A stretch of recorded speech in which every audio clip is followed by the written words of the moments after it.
हमारी आखिरी मुलाकात पे मैंने उसे कहा था, यूं मत जाओ, जुदाई बहुत अज़ियत देती है।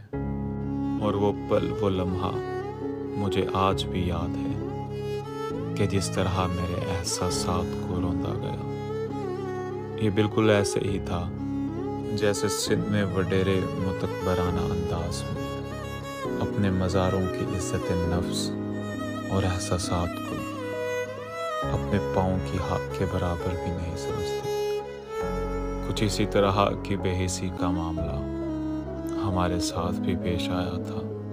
बेशक वो चंद साल मेरी ज़िंदगी का तारीक दौर थे, लेकिन क्या करें, ये कमबख्त मोहब्बत ऐसी ही होती है। मजाल है कि ज़ुबान से उसके लिए बदुआ का एक हर्फ भी निकला हो।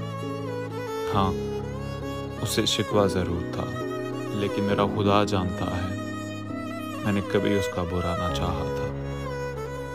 फिर पिछले ही बरस मुझे एक पैगाम मौसूल होता है। आहों और सिसकियों में भरी एक आवाज़ मेरे कानों तक पहुंचती है।